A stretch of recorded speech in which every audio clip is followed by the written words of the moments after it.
Welcome to Education Talks. I'm David Burke. Elizabeth Scott is a language and literature teacher and head of department at an international school in Singapore. As a local working in an international school, she provides interesting insight into the importance of international schools connecting with their local communities. Elizabeth is also involved in a DEIJ collaborative involving teachers from different international schools in Singapore. Well, hello Liz, welcome to Education Talks. Where are you joining us from? Thanks for having me on the show, Dave. I'm calling in from Singapore. We're just telling you how hot it is right now. We were exchanging temperature information, and it's really, really hot and sweaty over here. Yeah, for Singapore, it's always hot, isn't it? But this is the sort of more the hottest part of the year, I guess you could say, around April. I'm lucky enough to be in Shell Harbour, New South Wales, where temperature outside is a very nice 19 degrees, and unfortunately not sunny today. It doesn't quite look like this background that's behind me. But yeah, great to have you. Great to catch up. I'm wondering if you could just start off, though, by telling us about your career and in education, what brought you to where you are today working in an international school. Yeah, well, I actually wasn't always in education. I started my career in journalism in the US, where I went to university. And then when I came back home, I realized that being a journalist here was not quite the same because it's quite a small, quiet little city, and it wasn't quite what I was looking for.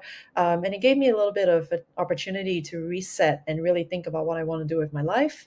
And of course, I realized quite quickly that my passion really is in literature and books and reading. And had a bit of a list of options that I have, and I realized that the purest form of being able to work with literature is actually in teaching, and so here I am. I worked in a local public school here in Singapore for a little while, and it was there that I was actually introduced to the IB, because it was sort of a half and half kind of school where we did the O levels. As well as the IB. And so that was my first taste of it. And I really liked the way in which the IB uses inquiry teaching. And I found that really lends very well to the way you can teach literature as a subject. And I just got hooked. And from there, moved on to IB World School, where it's PYP all the way up to the DP. It's been a really great learning experience for me. So here I am. Excellent. Now, what was it originally that made you decide to become a teacher? What was the thing that really pushed you in that direction? Becoming a parent was the biggest push factor for me, to be honest. It really made me think about what is important in terms of promoting literature.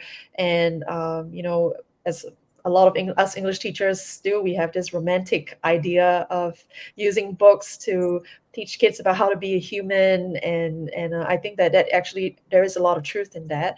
And I really wanted that for my own children and saw the importance, and then thought that that was the way that I could give back to society and give back to the world by introducing children to different kinds of books and how it can possibly give them more insight into how they can be in the world. Well, as someone passionate about literature, what are you reading at the moment? I've got a few things going on at the moment. I'm For my own personal interest, I'm reading a novel called Our Share of Night by Mariana Enriquez. It's a horror novel, which is not my usual first choice. But what I really found interesting about this novel is that it's an allegory of the Argentinian dictatorship during the 90s, and the atrocities that happened there. And this author kind of brilliantly used the horror genre to really highlight this political issues that came from the time, and the impact that it has on Argentinian society today. And what I find really interesting about it is how something that is sort of almost fluffy, like a horror genre, can actually be used to make such salient points about the current world that we live in. So there's that. And then on the other side, I'm also reading The Bloody Chamber by Angela Carter, because that's the next book I'm teaching. So this is my fifth reread of that book now. Oh, wow. Now, you're also involved in a DEIJ book club. Can you tell us about that? Like, how did you get involved in this?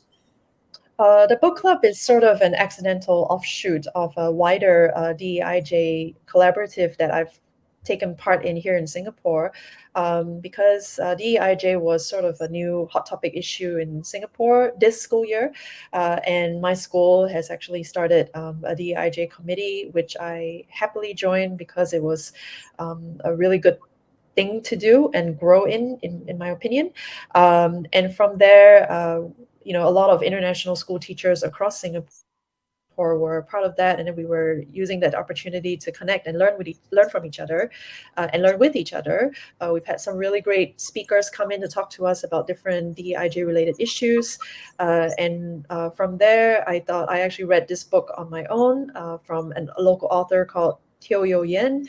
The book is called "This Is What Inequality Looks Like," which I highly recommend if you're interested in or at all, because I think that she really does a great job of painting a picture of class divisions and discrimination and how it can impact different things like education in Singapore and accessibility to it and stuff like that. So I thought it was such an interesting book of essays that I suggested it as a book club with the DEIJ committee. And then from there, we've had a growing number of participants from different schools across Singapore that have joined us. And, we're actually reading our second book together right now. We've actually decided to stay as a group and continue reading and learning from each other. It's really, really great thing to do. It's always nice to connect with other teachers and other colleagues from Singapore, and also just fellow readers as well. So yeah, it's been a really, really great experience. Well, that sounds like a great experience, great initiative. Now, that's outside of the classroom. Inside the classroom, what are some ways that you share your passion for literature with students? This is an interesting question because I personally feel that what I do in my lessons every time isn't always the best way to get kids to be passionate about literature. Because, just for context, I teach MYP and DP Lang and Lit. I have taught grade 6 all the way up to DP2, but this for the past 2 years, my load has mostly been focused on high school, and from with that, it also means that a lot of what I do in class is very assessment focused because it's the nature of the beast. And when we get to high school, it's an interesting situation because the kids become a lot more practical, and they are very much more exam and assessment driven, which I don't think is unique to my school. I think that this is probably worldwide, especially when we get to closer to the DP, when there are lots of high stakes exams in place.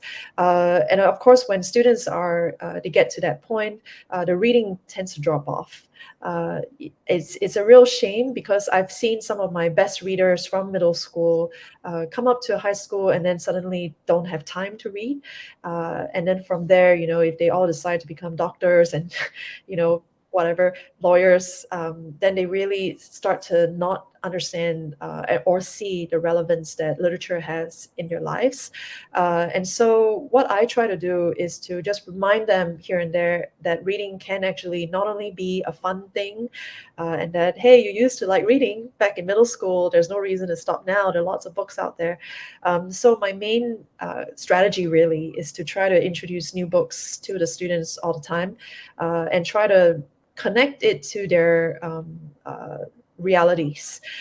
So often, a lot of the high school students, especially when they're girls, were quite interested in the memoirs that came out during the Me Too movement. They really connected with that as a issue that's relevant to them, especially when they're thinking about becoming adults and living as alone when they move away to university.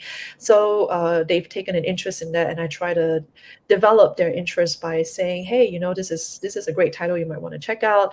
And of course, being able to recommend books to students effectively is really by getting to know them as people. If you develop a strong relationship with the students and understand what their concerns are, what their interests are, then it's easier for you to be able to hand a book to them at the right moment, and at the right time that would really speak to them. So I try to make that a big part of my teaching practice as well, but also smaller things like a book week events that we have in my school. It's actually happening next week.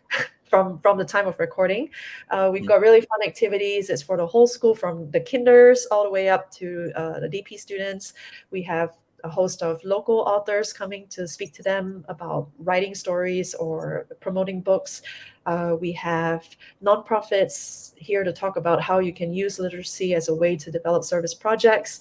And we also have, of course, fun stuff like matching teachers to their favorite books, book character dress up, parades, and other fun stuff like that.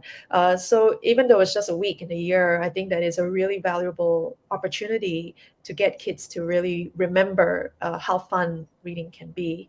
And also on a small side little thing that I do, which is very, very easy to do, which is that I actually print out little icon pictures of the book covers of the titles that I'm currently reading, and I'll stick them up on a small little whiteboard that's in my classroom, just to say Miss Scott is currently reading this book. And I think that I don't sort of, hey students, look at this, but what it has done is that the colorful pictures actually just draw the students' attention, and as the board grows, you can see that even though the students don't engage with me personally about the board, I know that they're looking.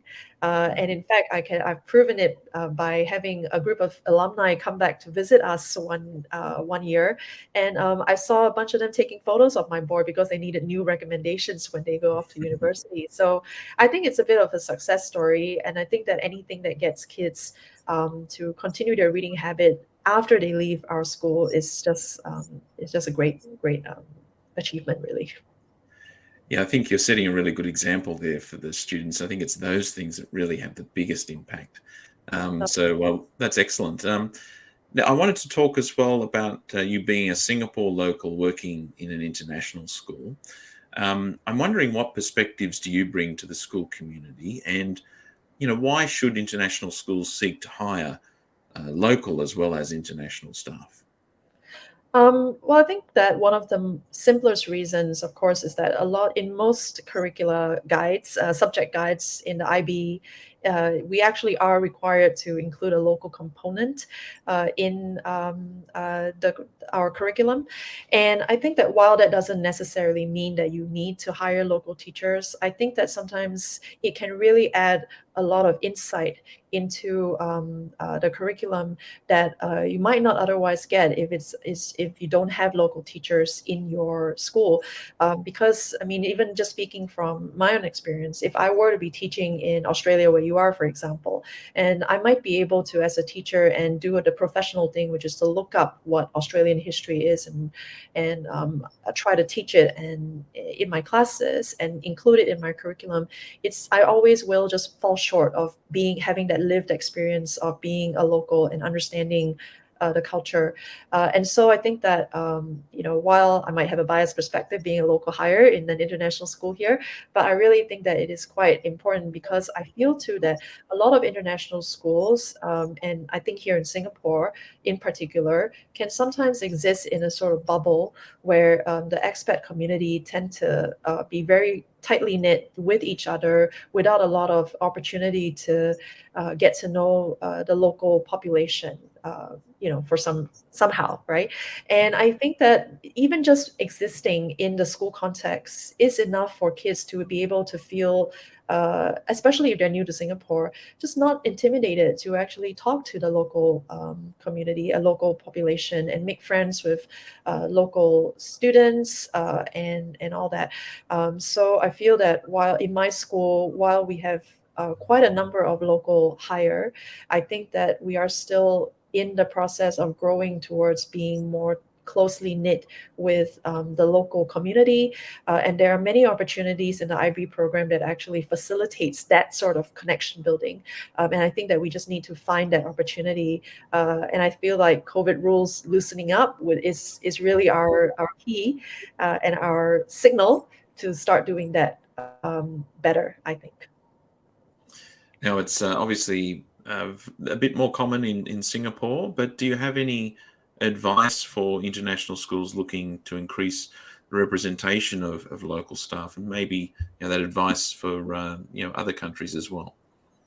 Absolutely. I think in Singapore, like you said, Dave, it's easier because Singaporeans all speak English as a first language. And so the language barrier, and in fact, in many ways, the cultural barrier, Mm, is often not really too much of a hindrance because Singaporeans can fit into an international school context very easily. I don't mm, have an issue as a Singaporean getting along with my colleagues, and I don't see that being a problem for many of our Singaporean staff and teachers in my school as well. But for other countries where they don't speak English as a first language, it might pose quite a bit of a barrier in terms of the school's ability to hire local staff. So I think that this was something that came up in a few of our DEIJ committee meetings, where recruitment practices for different schools might need a bit of a update or at least a review, just to take into consideration how you can better include the local community in your staff. Perhaps requiring native speakers of English is unrealistic if you live in a country where that is not the case. There are many, many people who speak English as a second language, but speak better than a lot of native speakers do. mm, Some of our EAL students at our school certainly have proven that point. And mm, I think that therefore requiring native speakers is ultimately according to a kind of DEIJ perspective, might actually end up being very discriminatory. So perhaps reviewing that criteria would be a good place to start. But also, in general, just looking at what your school really is looking for in terms of the kind of teachers that you want.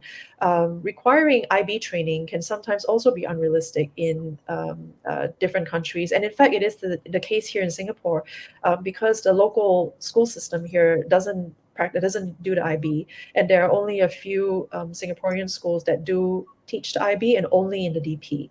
And so, if you're looking for local staff and requiring IB training, then you're pretty much guaranteed not to be able to do that. So, instead of that, perhaps thinking about what kind of teaching philosophy you want your teachers to have, how they see relationship building with students, and other sort of more philosophical um, points to consider in terms of what you want in a teacher would be a better place to look for when you are interviewing teachers rather than just looking for a checkbox of IB mm. training, because that closes the doors for quite a lot of people. Um, Yeah, yeah, yeah, it's sort of like trying to unravel some of that inherent bias that's there in some of those questions, which are well meant, but considering a broader perspective of how that might be, as you say, closing the doors to a more sort of diverse community. Really great advice. can I add one more thing, Dave? Absolutely. In fact, as a side point, what would be really interesting too is that even though in Singapore we all who have been educated in Singapore, we all do English medium schooling and we all speak English as a first language. But I think that on official documents, I don't think that English is actually considered our first language. So if you really want to look for a native English speaker, I might not even count as Mm, one. Yeah, so I've actually experienced this when I have looked at other countries as well, where I wasn't able to say that I speak English as a first language, even though I have an English degree and I do speak English as a first language. And mm, I was schooled, educated in English. I wasn't able to say that, and therefore that really can become a real hindrance in terms of people that are not perhaps from countries like the US or the UK or Canada, mm, to be able to get jobs in international school because of that inherent bias, as you have mm. pointed out. So in Australia, we don't have an official language. It just sort of highlights what reasons would an Australian be picked over someone from Singapore. It's purely just a bias. That's right. So excellent point. Now, I wanted you to perhaps share a moment in your career that you're particularly proud of. Oh, well, I don't really have any one particular moment, even though I have to say that when I was invited to be the graduation speaker for the my year 13 students at my school, uh, 2 years ago, it was really, in my opinion, a great honor for me. What was really interesting about that was this was a COVID graduation that we had. So it was quite a surreal experience where I had to deliver my graduation speech for the students, and everyone was wearing masks, and the parents were all sitting 1 meter apart. It was very, very surreal, but it didn't remove the great honor that I felt from being able to represent the students and be able to commemorate the time that I had with them. So that was very meaningful to me. But in my opinion, in terms of being achievements that I'm proud of, is really just being able to put books in kids' hands every day and being able to read books with them and really just give them that time outside of the math homework that they have to do and the exams and the stresses of being teenagers in this crazy world, and university applications and all that, just to be able to talk about books and reading, and that's just something I treasure as a big part of my job. Great. Now, is there anything that you're looking forward to at the moment? Maybe something you're working on or some professional learning? Anything that you're excited about? Oh, absolutely. I think that my experience thus far with the DEIJ collaborative in school has really given me quite a lot of food for thought. And I thought it was interesting that you were also asking about my experience as being a local hire in the school, because I have been really working on bringing in more Singaporean literature into the curriculum, and trying to get the kids and the teachers who aren't Singaporean to try to give it a chance and try something new, and read something that is part of the place that they are living in at the moment. So that was one of the big projects that I've got in terms of my current work with my own school's curriculum. But I'm really hoping to develop more on that front, because the DIJ PD that I've had really opened my eyes to talk about how curriculum can play such a vital role in educating students about ideas of inclusivity and diversity, and how they can think about their place in the world when they leave school. So I really want to continue looking in that and using my passion for literature as a way to try to build that way of thinking for the students. Now, I can imagine that there'd be listeners and viewers who, listening to this interview, might like to get in touch with you. What's the best way that they can do that? I would love to get in touch with any teachers who are interested in talking about Lang and Lit, or even just reading in general, or DEIJ. And you can find me on LinkedIn or Twitter, and I will give Dave the links, which you can include in the show notes later on. Absolutely. Consider it done. Now, Liz, it's been wonderful to catch up again. Always enjoy our discussions, and thanks so much for being on Education Talks. Absolutely. Thanks, Dave, for having me. It was really nice being able to catch up with you again, and hopefully we'll have many more opportunities to chat again. Education Talks is an EdEvents production for the EdEvents community. You can keep up to date with the development of the community by registering on the website at ed.events.